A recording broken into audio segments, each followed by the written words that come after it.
जी अस्सलाम वालेकुम।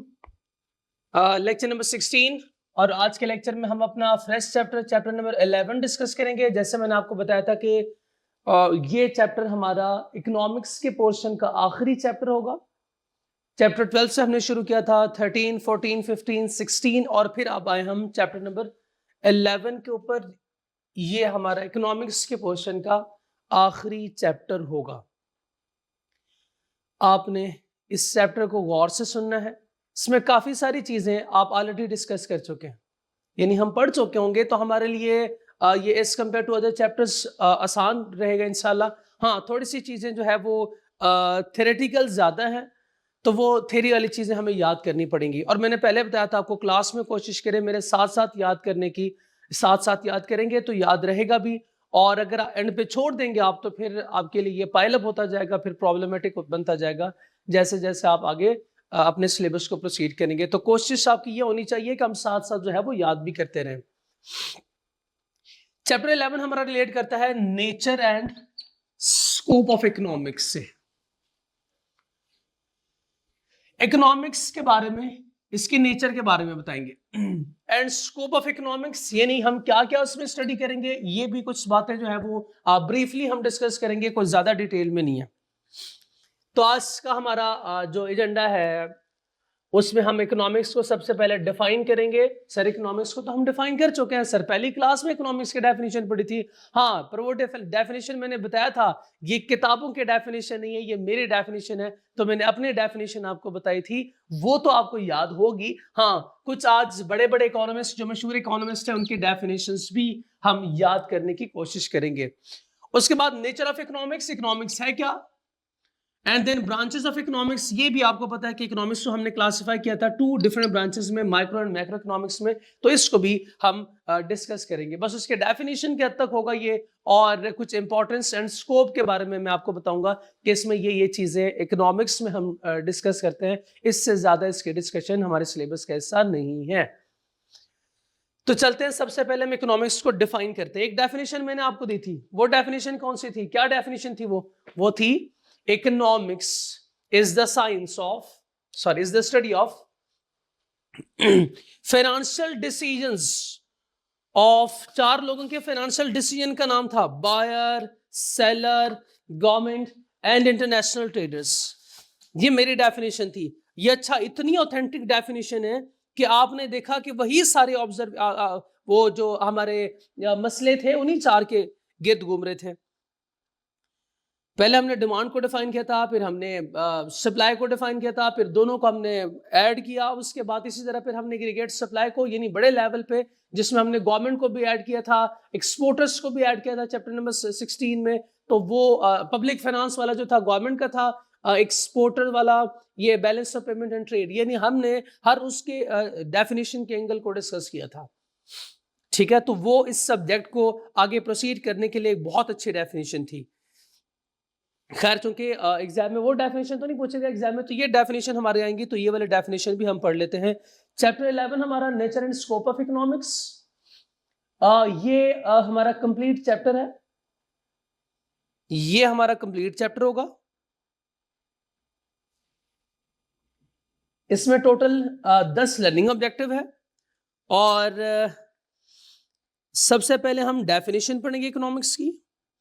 उसके बाद कुछ बेसिक कॉन्सेप्ट्स और हैं इकोनॉमिक्स के बारे में, ये भी बहुत आसान है, बहुत आसान कॉन्सेप्ट है। हाँ, एक टॉपिक है प्रोडक्शन ऑफ इकोनॉमी। ये कुछ 3 प्रोडक्शन के हवाले से कुछ बातें होंगी।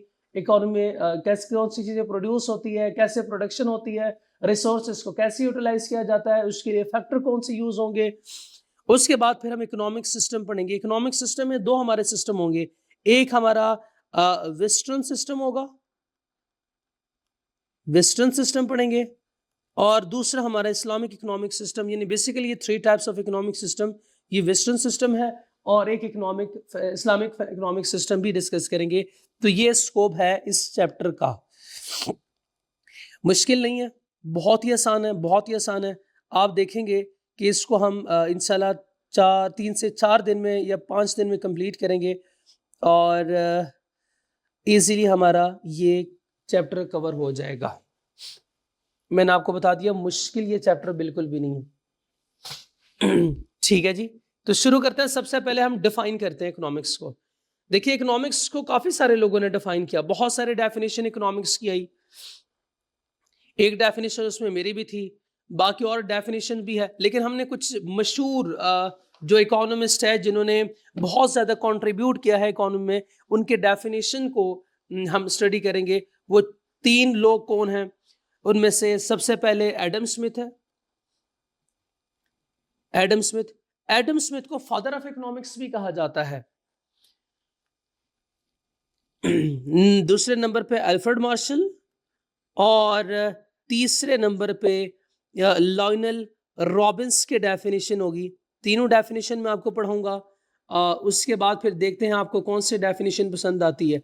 अच्छा, एक बात आपको क्लियर कर दूं, तीनों डेफिनेशन, पहली जो डेफिनेशन एडम स्मिथ ने दी है, उसके बाद फिर अल्फ्रेड मार्शल ने डेफिनेशन दे दी, फिर उसके बाद लर्नल रॉबल ने डेफिनेशन दे दी। तो क्या इसका मतलब यह है कि एडम स्मिथ के डेफिनेशन अच्छी नहीं होगी इसलिए अल्फ्रेड मार्शल ने डेफिनेशन दी? यानी तो जब ये डेफिनेशन आई होगी तो ये डेफिनेशन जो है वो फारिग हो चुकी होगी? नहीं, हरगिज ऐसे नहीं है। इसी तरह लर्नल रॉबिन्स ने डेफिनेशन दी है, ये डेफिनेशन भी इक्वली करेक्ट है, ऊपर वाली दो डेफिनेशन भी इक्वली करेक्ट है, और बहुत सारे इकोनॉमिस्ट ने इकोनॉमिक्स को डिफाइन किया है, वो भी इक्वली करेक्ट है। डेफिनेशन में कोई मसला नहीं है।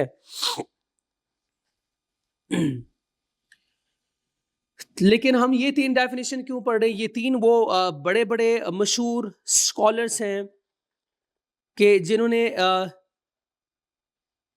कि जिनके आइडियाज ने जो है वो इकोनॉमिक्स को एक शेप दिया है, तो वो हम डिस्कस करेंगे आज।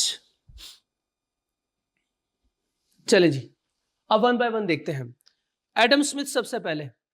एडम स्मिथ को कहा जाता है फादर ऑफ इकोनॉमिक्स। क्यों? क्योंकि इकोनॉमिक्स के आपका पहला कॉन्सेप्ट, इकोनॉमिक्स की बुनियाद जिस बंदे ने रखी वो एडम स्मिथ था। यानी इससे पहले भी थे, लेकिन जो एक ब्रॉडर थ्योरी जो है, अगर किसी बंदे ने दी है, प्रॉपर डेफिनेशन किसी ने दी है, तो उस शक्ल में एडम स्मिथ को याद रखा जाता है कि इसने बहुत ज्यादा कंट्रीब्यूट किया है। इसके डेफिनेशन मैं आपको याद करवाने जा रहा हूं। इसके डेफिनेशन याद कर लीजिएगा कि इकोनॉमिक्स ये कहता है, economics is the science of wealth. क्या कहता है? Economics is the science of wealth. Economics पैसों के डिसीजन का नाम है। इकोनॉमिक्स पैसे के डिसीजन का नाम है। इकोनॉमिक्स साइंस है wealth, which study production of wealth, distribution of wealth, consumption of wealth and exchange of wealth. तो अगर एडम स्मिथ की इकोनॉमिक्स के डेफिनेशन याद करनी हो तो आपने कहना है इकोनॉमिक्स तो पैसे का नाम है, पैसे का नाम है, पैसे का नाम है, पैसे का नाम है। 4 दफा आपके डेफिनेशन में वेल्थ वेल्थ वेल्थ वेल्थ, यानी पैसा पैसा पैसा पैसा आना चाहिए, तब एडम स्मिथ की डेफिनेशन पूरी होगी। तो इकोनॉमिक्स, आपसे कोई पूछे बताओ कि एडम स्मिथ क्या कहता है, आपने सिंपली कहना है इकोनॉमिक्स क्या है? पैसा पैसा पैसा पैसा। यानी एडम स्मिथ से कोई भी बात करे, कोई कुछ भी पूछो, सलाम करो, जवाब दो, आगे से क्या आता है? पैसा। उससे कहो हाँ भाई एडम स्मिथ क्या हाल है? कहता है बहुत अच्छा, बहुत अच्छे, पैसा। फिर उससे पूछो भाई क्या कुछ खाया है? पैसा। भाई क्या कर रहे हो? पैसा। भाई क्या क्या है? पैसा। तो वो पैसा पैसा हर वक्त करता रहता है। वो कहता है इकोनॉमिक्स तो है ही पैसे का नाम, इकोनॉमिक्स तो है ही पैसे का नाम। मैंने कहा कैसे? कहता है इसमें हम देखते हैं पैसा हमने कैसे प्रोड्यूस करना है, प्रोडक्शन ऑफ वेल्थ है, ये तो एक्सचेंज ऑफ वेल्थ है, ये तो डिस्ट्रीब्यूशन ऑफ वेल्थ है, ये तो कंजम्पशन ऑफ वेल्थ है। तो ये इकोनॉमिक्स तो पैसे का नाम है, इसके अलावा तो है ही कुछ नहीं, इसके अलावा तो है ही कुछ नहीं। लोगों ने बड़ा क्रिटिसाइज किया, पैसे का पुजारी, तो ये वो शैतान का चेला, पैसा पैसा करता रहता हर वक्त, पैसा, और कुछ भी नहीं करता। लेकिन उसने डेफिनेशन अपनी बता दी, कहता है wealth means goods and services which can be produced by combining factor production. Factor production को बाद में पढ़ेंगे, इसी तरह no one produce all good and services, तो हमें क्या करना पड़ेगा, एक्सचेंज करना पड़ेगा, दूसरी चीज के मुकाबले में अपनी चीज देनी पड़ेगी या पैसा पे करना पड़ेगा। और अगर आप किसी से कोई काम करवाते हैं तो फिर बदले में आपको कुछ पे करना पड़ेगा, या आप कुछ एक्सचेंज करते हैं तो बदले में पे करना पड़ेगा। और ये भी कि पैसे को कहां पे खर्च करना है, कैसे खर्च करना है, तो मैंने आपको पहले ही दिन बताया था, इकोनॉमिक्स फाइनेंशियल डिसीजंस का नाम है कुछ लोगों का, और वो थे buyer, seller, government, international traders. और ये भी बताया था कौन लोग अपने डिसीजन को कैसे चेंज करते हैं। तो एडम स्मिथ ने भी वही बात की है, एडम स्मिथ की डेफिनेशन में भी वही बात है। मैं अगले डेफिनेशन बताऊंगा उसमें भी वही बात होगी, मैं तीसरे डेफिनेशन बताऊंगा उसमें भी वही बात होगी। यूं मेरी जो डेफिनेशन थी पहली क्लास वाली, इन 3 डेफिनेशंस का मजमुआ है, इसलिए मैंने कहा था बहुत सॉलिड डेफिनेशन है ये। ठीक है, तो बस इस तरह आपने याद करना है कि economics is the science of wealth which studies production, distribution, consumption and exchange of wealth. ये 4 ये इसके डेफिनेशन है। इसके डेफिनेशन में 4 खास बातें, यही इसके की पॉइंट्स हैं। बस इतना ही हमने इस डेफिनेशन को याद करना है, इससे ज्यादा नहीं। दूसरे डेफिनेशन आती है उसके बाद अल्फ्रेड मार्शल ने कहा ये तो हर वक्त पैसा पैसा करता रहता है। अब भला पैसा जो है वो हमारे सारी जरूरियात को पूरा करता है। अब भला पैसे जो है वो इन लोगों की नीड्स को पूरा करता है। अब सिर्फ पैसा ही है, इसके अलावा और कुछ नहीं है। तो इसने कहा नहीं, इकोनॉमिक्स सिर्फ पैसे का नाम तो नहीं है। इकोनॉमिक्स सिर्फ पैसे का नाम नहीं है। Economics is the study of Mankind in the ordinary business of life. ये कहता है कि इकोनॉमिक्स जो है, एडम स्मिथ जो है वो सिर्फ पैसे दौलत पे फोकस करता है, लेकिन इकोनॉमिक्स सिर्फ दौलत का नाम नहीं। इकोनॉमिक्स सिर्फ दौलत का नाम नहीं। इकोनॉमिक्स क्या चीज है? इंसान की रोजमर्रा की जिंदगी का मुताला है। Ordinary business of life is the study of Mankind in the ordinary business of life. इंसान तो, इकोनॉमिक्स तो इंसान की रोजमर्रा की जिंदगी का मुताला है कि लोग कैसे कमाते हैं, कैसे खर्च करते हैं, और कैसे अपनी मटेरियल वेलफेयर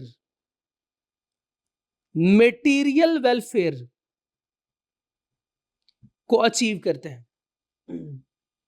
यानी उसने इकोनॉमिक्स का फोकस चेंज किया है। इकोनॉमिक्स का फोकस चेंज किया है from wealth to well being. Wealth to well being. उसने इकोनॉमिक्स का फोकस चेंज कर दिया from wealth to well being. कहता है कि पैसों से लोग तो सारी चीजें नहीं खरीद सकते। बाज दफा आप चीज तो खरीद लेंगे, लेकिन उससे वो मकसद, जैसे आप बिस्तर तो खरीद लेंगे पर नींद कहां से लाएंगे? पैसों से तो नहीं आएगी ना। आप जरूरत की सारी चीजें तो खरीद लेंगे पर खुशी कहां से खरीदेंगे? ये डिपेंड करता है आपकी वेल बीइंग के ऊपर, आपके वेल बीइंग के ऊपर। जैसे फॉर एग्जाम्पल कोई शख्स उदास है,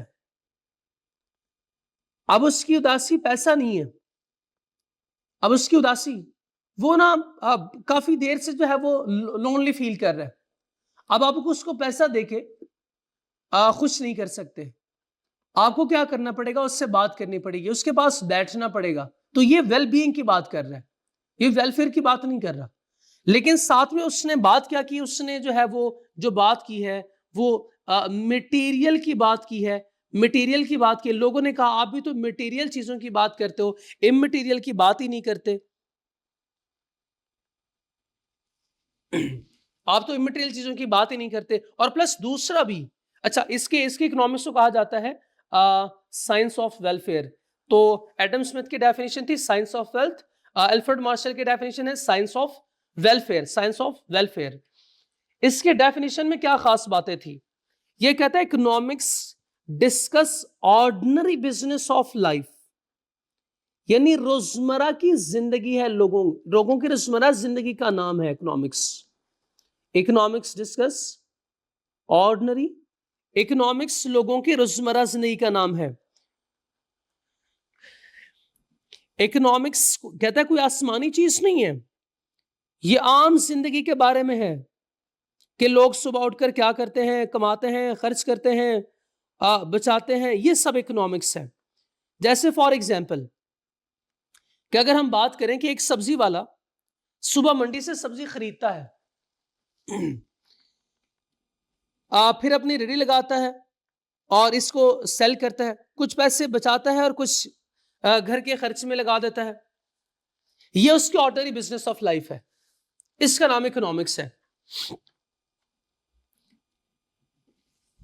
एक टीचर स्कूल जाता है, वहां पे पढ़ाता है, सैलरी लेता है, कुछ पैसे सेव करता है, कुछ घर में खर्च करता है, ये ऑर्डिनरी बिजनेस ऑफ लाइफ है। यानी उसने बेसिकली इकोनॉमिक्स को ऑर्डिनरी बिजनेस जो रियलिटी है उसके साथ लिंक किया है कि हम रोजमर्रा में जो भी कर रहे हैं दिस इज इकोनॉमिक्स।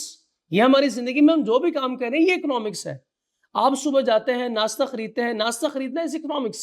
मैंने पहली क्लास में बताया था कि हम अपनी लाइफ में जो भी ट्रांजैक्शन, जो भी काम कर रहे हैं, ये इकोनॉमिक्स है। बेसिकली इकोनॉमिक्स के प्रिंसिपल के मुताबिक है, लेकिन हमें नहीं पता। दूसरी खास बात उसने कहा, discuss welfare and well being of society. Economics discuss welfare and well being of society instead of wealth. Wealth को डिस्कस नहीं करता, बल्कि सोसाइटी के, माशरे के वेलफेयर और वेल बीइंग को डिस्कस करता है।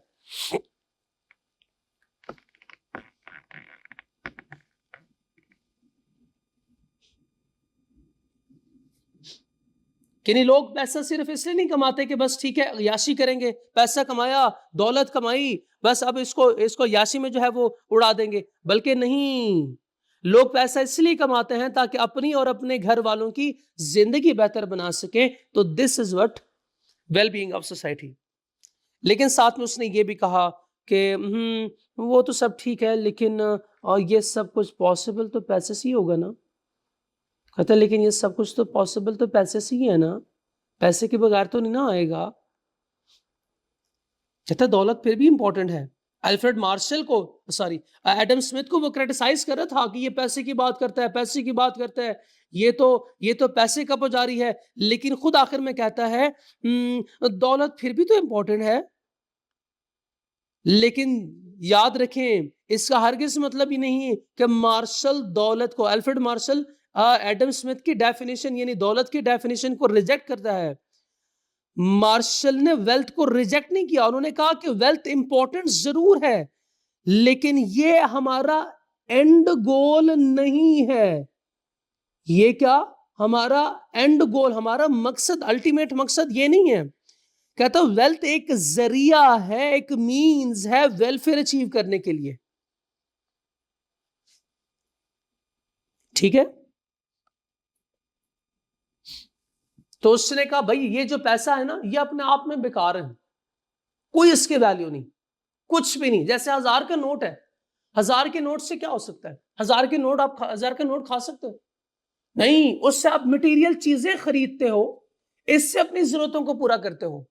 इससे आपने चीज जाके मार्केट में आपने फ्रूट खरीदा, वहां से आपने जो है फॉर एग्जांपल जूसेस खरीदे, वहां से आपने कपड़े खरीदे, तो ये मटेरियल चीजें सारी खरीदी है। लेकिन इसके डेफिनेशन को भी क्रिटिसाइज किया गया कि भाई आपकी बात तो ठीक है, एक तो आपने भी वेल्थ की बात कर दी और दूसरा आप सिर्फ मटेरियल चीजें की बात करते हो, तो इमटेरियल का क्या करें?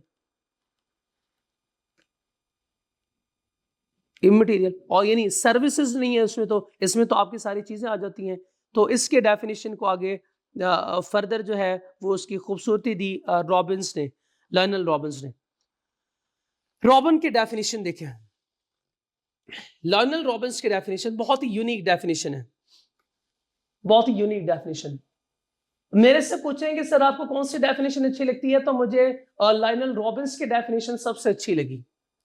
डेफिनेशन एडम स्मिथ की भी ठीक थी, डेफिनेशन अल्फ्रेड मार्शल की भी ठीक है, कोई प्रॉब्लम नहीं है, लेकिन सबसे अच्छी और खूबसूरत जो डेफिनेशन है वो रॉबिन ने दी है। तो देखते हैं रॉबिन क्या कहता है। रॉबिन कहता है economics is the science which study human behaviour is a relationship between multiple ends. And scarce means, सबसे पहले तो आप मल्टीपल एंड्स को अंडरलाइन करें और लिखें unlimited wants, unlimited wants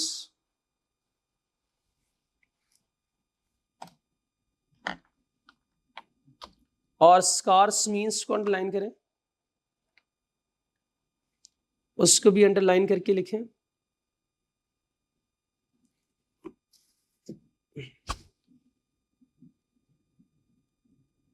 limited resources, unlimited want and limited resources.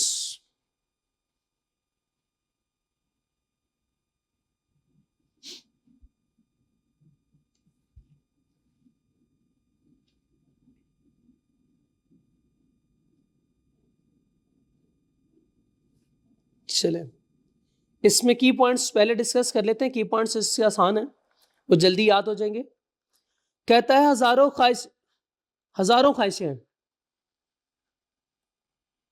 हजारों ख्वाहिशें ऐसी कि हर ख्वाहिश पे दम निकले। ह्यूमन वांट्स आर अनलिमिटेड, हमारी ख्वाहिशात तो अनलिमिटेड है, अनलिमिटेड ख्वाहिशात है, but resources are limited. Scarce means limited.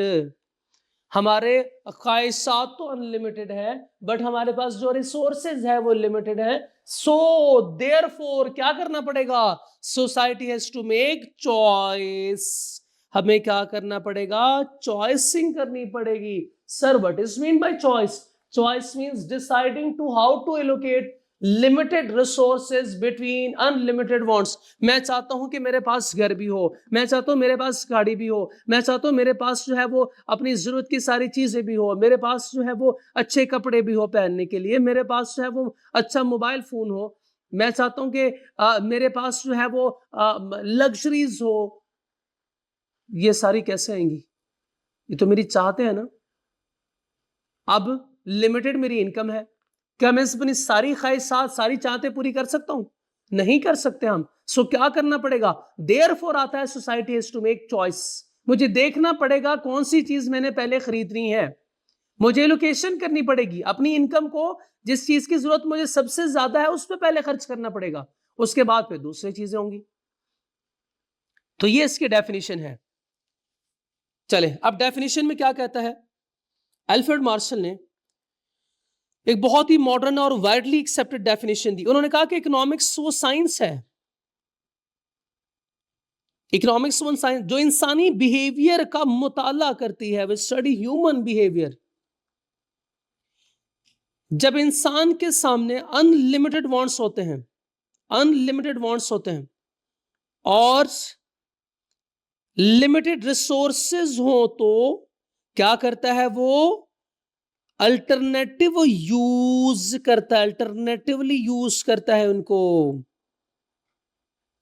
यानी वो इंसान को फिर क्या करना पड़ता है? चॉइसिंग करनी पड़ती है, कौन सी चीज खरीदूं, कौन सी चीज छोड़ूं। तो सबसे पहले ये है कि वो अपनी इनकम को देखता है और उसके मुताबिक अपनी जरूरतों को प्लान करके जो सबसे पहली चीज है यानी उसकी मेन जरूरत है वो खरीदता है, उसके बाद फिर दूसरी, यानी क्या चीज लूं क्या ना लूं। आपको याद होगा मैंने भी अपनी पहली डेफिनेशन में यही आपको बताया था कि यहाँ पे ये तो लोगों के 4 लोगों के फाइनेंशियल डिसीजन का नाम है। बायर भी कहता है कौन सी चीज खरीदनी है, कब खरीदनी है, किस प्राइस पे खरीदनी है, किस प्राइस पे खरीदनी है, ये उसके फाइनेंशियल डिसीजन का नाम था। अब कुछ कुछ बात क्लियर होगी।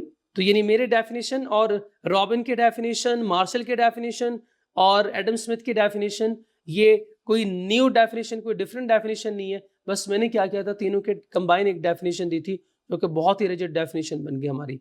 तो हमारी डेफिनेशन ने भी हमें काफी हमारी हेल्प की है इसको अंडरस्टैंड करने में। चले जी, नेक्स्ट हमारा टॉपिक है nature of economics. Nature of economics, economics के नेचर को देखेंगे। सबसे पहले वो हमसे सवाल पूछता है, इज इकोनॉमिक्स अ साइंस और आर्ट? बताओ इकोनॉमिक्स क्या है? इकोनॉमिक्स साइंस है या आर्ट है? तो सुन लो, इकोनॉमिक्स दोनों है, इकोनॉमिक्स साइंस भी है, इकोनॉमिक्स आर्ट भी है। दोनों कैसे हो सकते? इकोनॉमिक्स दोनों कैसे हो सकती है? साइंस भी आर्ट भी। ये है इकोनॉमिक्स। इकोनॉमिक्स क्या है? साइंस भी है और इकोनॉमिक्स आर्ट भी है। इकोनॉमिक्स साइंस कैसे है? कहते हैं कि काम करने का तरीका, काम करने का तरीका साइंसदानों जैसा है, साइंसदानों जैसा है, साइंसदानों जैसा है। आप भी लिख लें, साइंसदानों जैसा है। और मेथोडोलॉजी में ये क्या है? मेथोडोलॉजी में ये आर्ट है, आर्ट है। भाई काम करने का तरीका साइंसदानों जैसा कैसा है? साइंसदान क्या करते हैं? शाबाश बताएं, साइंसदान क्या करते हैं? आपने साइंस में पढ़ा होगा कि साइंसदान क्या करते हैं। सबसे पहले डाटा कलेक्ट करते हैं। साइंसदान डाटा कलेक्ट करते हैं, डाटा के बेस पे वो अपनी ऑब्जर्वेशन आपने जिसको शायद और भी पढ़ा होगा, हाइपोथेसिस, एक एक्सपेरिमेंट करते हैं, उसके बाद फिर हाँ बीच में एक्सपेरिमेंट कर देते हैं। पहले वो क्या करते हैं? पहले एक्सपेरिमेंट करते हैं, एक्सपेरिमेंट करते हैं उस पे,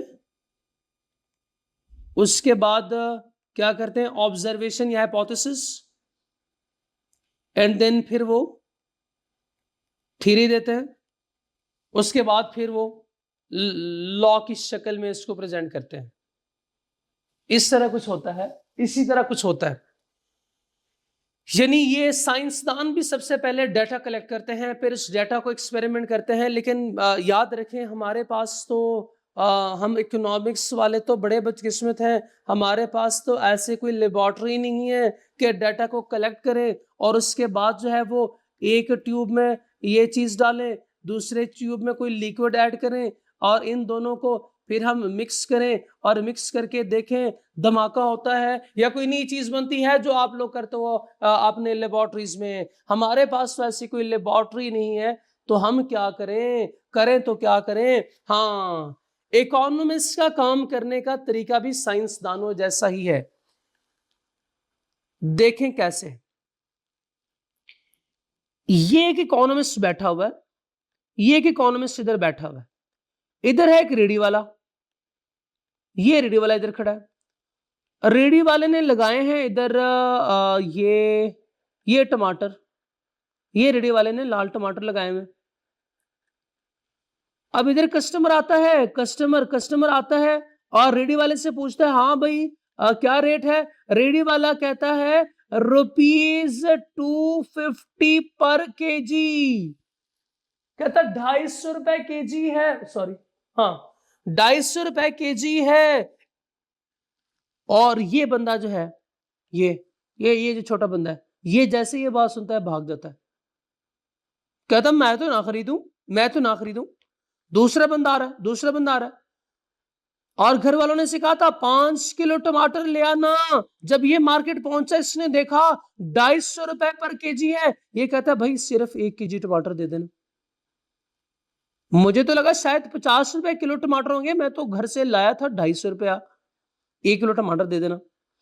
और लोग आते हैं, जाते हैं, ये लोग जा रहे हैं, आ रहे हैं, जा रहे हैं, कोई टमाटर खरीदने को तैयार नहीं है। ये इधर ही बैठा हुआ है, ये तमाशा देख रहा है। अगले दिन फिर आते हैं लोग, अगले दिन उसका रेट लिस्ट चेंज है, उसने लगाया हुआ है ₹50 पर केजी। अब लोग आते हैं, खरीद रहे हैं, 2 लोग, 3 हो गए, 4, 5 और टमाटर बिक गए सारे। अब सारे टमाटर बिक गए हमारे। चलो भाई टमाटर बिक गए सारे हमारे, चलो हमारे सारे टमाटर बिक गए, रेडी हो गई खाली। इसने ऑब्जर्व किया कि ये डाटा कलेक्ट कर रहे हैं, कभी तो लोग खरीदने को तैयार होते हैं, कभी ये रेडी वही उसी जगह पे लगी हुई है। अब कल जो है वो लोग खरीदने को तैयार नहीं थे, आज लोगों ने सुबह सुबह ही सारा माल खरीद लिया। ऐसे क्यों, क्या वजह है? तो ये इसने डाटा कलेक्ट किया, उसने एक्सपेरिमेंट किया होगा, एक्सपेरिमेंट के बाद उस नतीजे पे पहुंचा कि भाई ये लोगों ने पहले इसलिए चीजें नहीं खरीदी कि प्राइस 250 पर केजी थी, और खरीदी उस वक्त जब प्राइस कम हो गई। तो इस बेस पे उसने लॉ दिया था, जिसको अपने लॉ ऑफ डिमांड का नाम दिया था, कि लोग डिमांड उस वक्त करेंगे जब प्राइस कम होगी तो डिमांड ज्यादा, और जब प्राइस ज्यादा होगी तो डिमांड ऑटोमेटिकली कम हो जाएगी। तो इसने भी, हमारे इकोनॉमिस्ट ने भी तो लॉ दिया था ना, वो भी तो इसी तरह था। तो हमारा काम भी जो है वो साइंसदानों जैसा है। तो अब बात समझ आई आपको कि काम करने का तरीका हमारा साइंसदानों जैसा है। It's a science in that it gathers knowledge and fact. हम क्या करते हैं, नॉलेज यानी डाटा कलेक्ट करते हैं और फैक्चुअल को स्टेटमेंट देते हैं, जिसको आप लॉ कहते हो। और इसी तरह काम मेथोडोलॉजी में क्या है, ये आर्ट है, बड़ी खूबसूरती के साथ इसको प्रेजेंट करता है, जैसे एक आर्टिस्ट का काम होता है इसको ऐसे प्रेजेंट करना कि हर एक बंदे को समझ आए।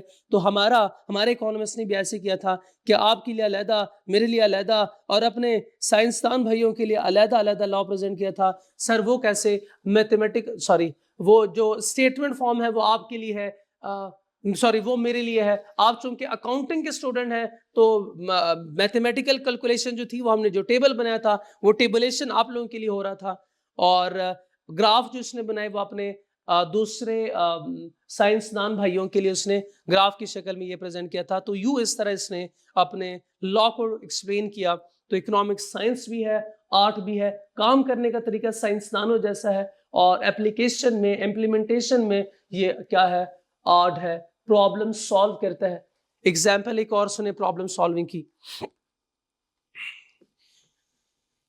जैसे अभी ये वाले मैंने एग्जाम्पल दी है, इस एग्जाम्पल को आगे कंटिन्यू करते हैं। प्राइस 250 पर केजी है, लोग खरीदने को तैयार नहीं है, तो क्या करें? उसने कहा ऐसे कर लेते हैं कि हम प्राइसेस को बहुत ज्यादा रिड्यूस नहीं करते, थोड़ा सा प्राइसेस को रिड्यूस करते हैं, थोड़ा सा प्राइस को कम करते हैं, देखते हैं लोग क्या करते हैं, बिहेव करते हैं। लोगों का बिहेवियर जो है वो चेंज हो गया, लोगों ने खरीदना शुरू कर दिया। चलो ऐसे एज्यूम करते हैं कि लोगों ने फिर भी ना खरीदा, फिर ऐसे करते हैं कि इन चीज़ों को हम रख लेंगे। वैसे तो हमारे एग्जाम्पल में टमाटर है, उसको तो स्टोर नहीं कर सकते, हम रख लेंगे। और क्या करेंगे, जब इन चीज़ों की प्राइसेस जो है वो मार्केट में बढ़ जाएगी और यानी शॉर्टफॉल आएगा तो फिर मार्केट में प्रोवाइड कर देंगे। इस तरह भी कोई पॉलिसीज बना सकते हैं हम, यानी प्रॉब्लम को सॉल्व कर सकते हैं। नेक्स्ट दूसरा सवाल हमसे पूछता है कि बताओ ये कि इकोनॉमिक्स पॉजिटिव साइंस है या नॉर्मेटिव साइंस है? पॉजिटिव साइंस, नॉर्मेटिव साइंस कौन सी होती है? साइंस वालों आज पता चला होगा आपको कि साइंस की भी दो किस्में हैं, एक पॉजिटिव साइंस, दूसरी नॉर्मेटिव साइंस। हाँ, साइंस की भी दो टाइप्स है, positive and normative science. Positive science क्या होती है? पॉजिटिव साइंस के साथ आप लिखें, पॉजिटिव साइंस क्या है?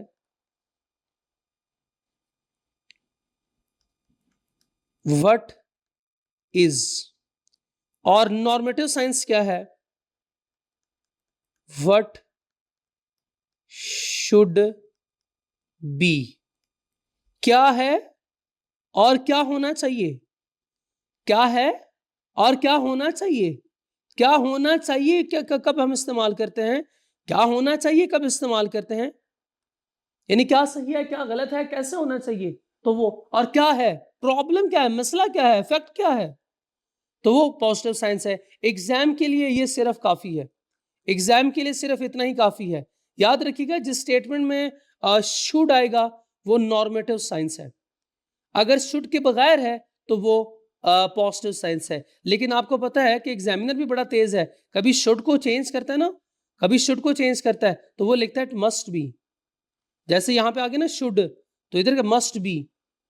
और इसके लिए आपको पता है एक और लफ्ज भी यूज होता है, ought to be, ought to be. तो ये अल्फाज यूज होता है, जैसे ये शुड बी है। तो इस तरह के जो सारे सेंटेंसेस हो गए वो नॉर्मेटिव। इकोनॉमिक्स में सर ये कैसे टेस्ट, पेपर में कैसे टेस्ट होगा?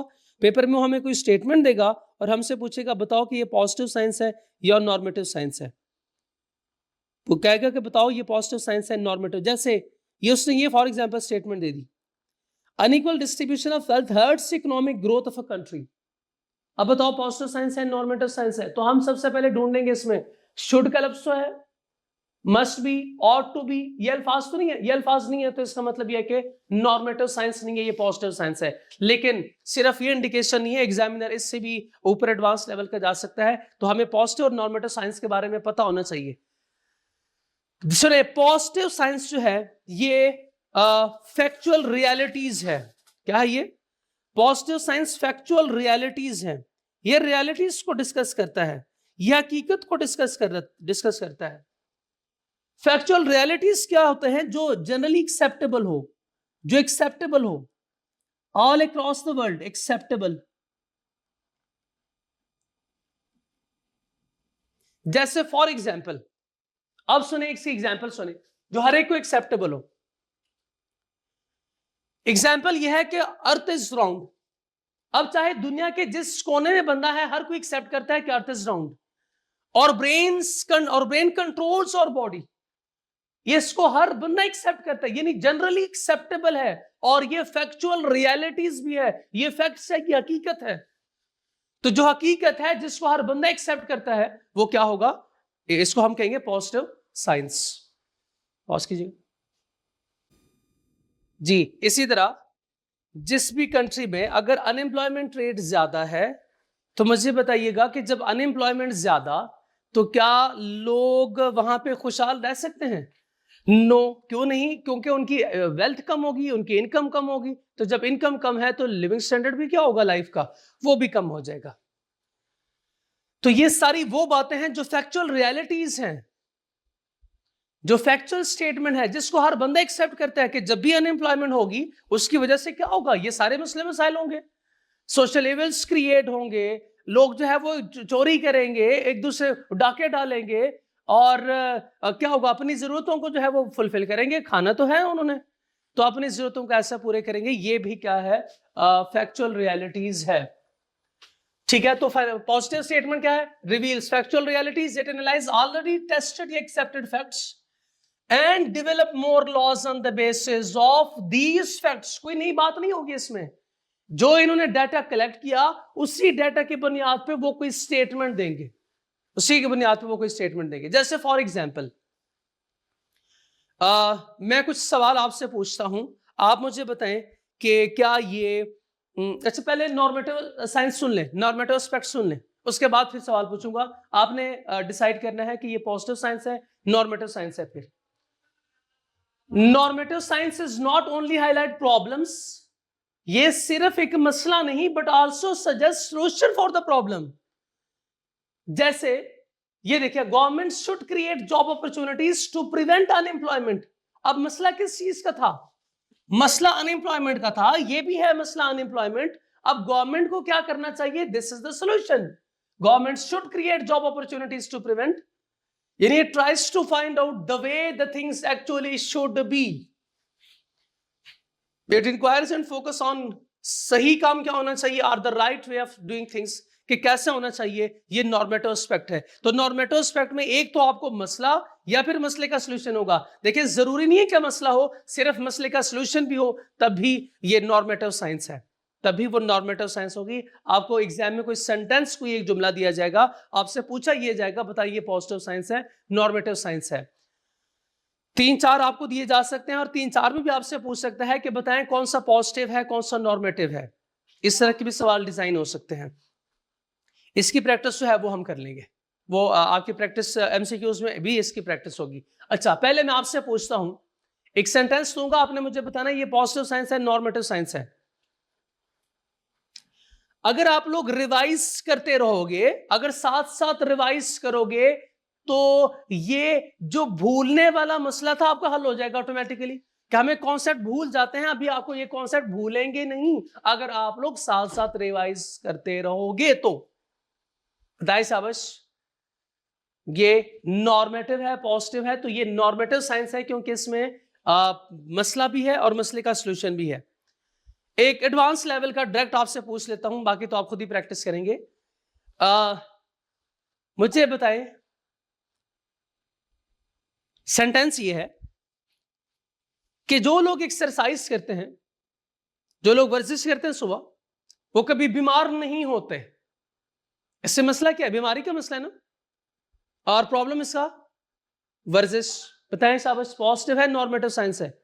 तो ये नॉर्मेटिव साइंस बजाहिर है, बजाहिर नॉर्मेटिव साइंस है, लेकिन नॉर्मेटिव साइंस में एक खास बात मैं आपको ये इस एग्जाम्पल से बताना चाहता था कि नॉर्मेटिव साइंस में क्या प्रॉब्लम्स भी है प्लस सोल्यूशन भी है। जो लोग वर्जिश नहीं करते, बीमार रहते हैं, क्या इसका ये मतलब है कि जो लोग वर्जिश करते हैं कभी बीमार नहीं होंगे? नहीं, वर्जिश करने वाले भी बीमार होते हैं, वर्जिश ना करने वाले भी, ये आपके सामने खड़े। अब कभी वर्जिश नहीं की लेकिन अल्हम्दुलिल्लाह ठीक, तो वर्जिश ना करने वाले भी ठीक रह सकते हैं। तो इसमें फैक्चुअल रियलिटीज होना लाजमी है। अगर फैक्चुअल रियलिटीज नहीं तो फिर तो ये पॉजिटिव भी नहीं बना, फिर तो मसला ही नहीं बना। तो फिर तो ये नहीं, वो ऊपर वाली स्टेटमेंट रियलिटीज है ही नहीं और उसका सोल्यूशन तो फिर है, और सोल्यूशन कैसे हो सकता है? ठीक है ना? तो बात क्या होनी चाहिए? फैक्चुअल स्टेटमेंट होनी चाहिए, फैक्चुअल रियलिटीज होनी चाहिए, जनरल एक्सेप्टेबिलिटी भी उसकी होनी चाहिए, जनरल एक्सेप्टेबिलिटी होनी चाहिए। ओके, तो फिर से बताएं, इकोनॉमिक्स साइंस है या आर्ट है? इकोनॉमिक्स बोथ साइंस भी है आर्ट भी है, पॉजिटिव साइंस है या नॉर्मेटिव साइंस? दोनों है सर, पॉजिटिव भी नॉर्मेटिव साइंस भी। जी नेक्स्ट, अब लर्निंग ऑब्जेक्टिव 3 हमारा, जो हम पहले भी डिस्कस कर चुके हैं, पहले ही दिन हमने इकोनॉमिक्स को डिफाइन किया था, फिर हमने इसको भी डिस्कस किया था। ब्रांचेस ऑफ इकोनॉमिक्स, इकोनॉमिक्स की दो ब्रांचेस हैं, एक को हम नाम देते हैं माइक्रो इकोनॉमिक्स और दूसरी मैक्रो इकोनॉमिक्स है। Micro means small, it deals with the behaviour of particular या इंडिविजुअल एजेंट। फॉर एग्जांपल जैसे हाउस होल्ड है, जैसे फर्म्स है। हाउस होल्ड बोले तो बायर और फर्म्स बोले तो सेलर, मार्केट बोले तो बायर प्लस सेलर। तो ये दोनों की अगर किसी में बात होगी तो this is micro economics. Scope क्या है माइक्रो इकोनॉमिक्स का? प्रोडक्ट प्राइसिंग, हम किसी भी प्रोडक्ट की प्राइस को डिटरमिन करते हैं, या प्राइस थ्योरी, ये भी how to determine reward of two factor production, ये भी हम डिस्कस करेंगे। वेलफेयर थ्योरी हमारे सिलेबस का हिस्सा नहीं है। बेसिक इकोनॉमिक क्वेश्चंस प्रॉब्लम्स हमने सेकंड लास्ट लर्निंग ऑब्जेक्टिव 10 में पढ़ने। मार्केट इक्विलिब्रियम हम पढ़ चुके हैं। फर्म इक्विलिब्रियम हमारे सिलेबस का हिस्सा नहीं है। तो ये कुछ चीजें आपने पढ़ी हैं ऑलरेडी, और कुछ जो है वो हमारे सिलेबस का हिस्सा नहीं है, लेकिन स्कोप तो फिर भी है। इंपॉर्टेंस भी देखिए, it helps in price determination, yes बिल्कुल, चैप्टर नंबर 12 में हमने पढ़ा था। Helps in decision making policy, yes ये भी डिमांड के डेफिनेशन में और उसके इंपॉर्टेंस में भी था, सप्लाई के इंपॉर्टेंस में भी था, और भी आपने जगह पे देखा था। Optimum utilisation of available resources, इस चैप्टर में हमने स्टडी करना है। It helps to understand role of individual economic agent, पहली डेफिनेशन जो मैंने आपको बताई थी वो थी, और ये रॉबिन की डेफिनेशन है, optimum utilisation of available resources. Assist finance minister in decision in making tax decision, आपको याद होगा डिमांड के जो डिटर्मिनेंट्स हैं, सॉरी डिमांड के जो प्रैक्टिकल इंपॉर्टेंस है उसमें तीसरे नंबर पे यही लिखा हुआ था। मैक्रो इकोनॉमिक्स में हम क्या करते हैं? It deals with overall performance of the economy. आपने मैक्रो लेवल पे यानी इकोनॉमिक ग्रोथ हमने डिस्कस किया था, C+I+G+X-M, जिसमें हमने चारों पार्टिसिपेंट्स को कवर किया था। नेशनल इनकम डिटर्मिनेशन, ये भी हम पढ़ चुके हैं, पूरा हमारा चैप्टर था।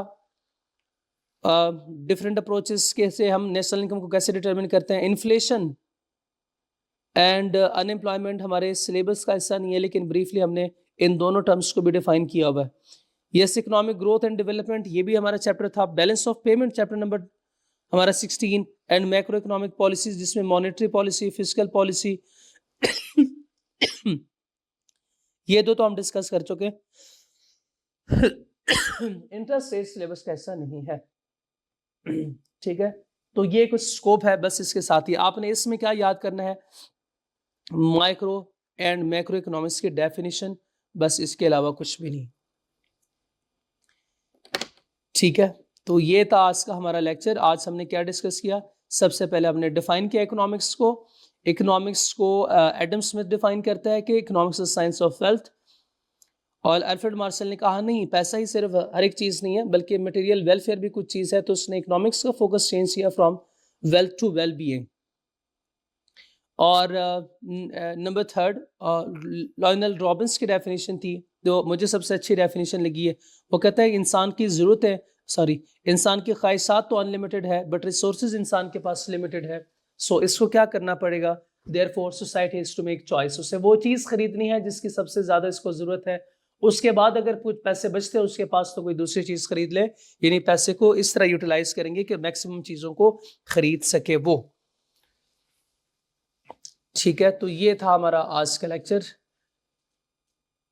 आपने कोशिश करनी है कि फौरन लेक्चर के बाद इसको आप याद करें, ताकि जो याद करने वाला हमारा मटेरियल है वो डिले ना हो, क्योंकि बाद में फिर ज़्यादा प्रॉब्लम हो सकती है।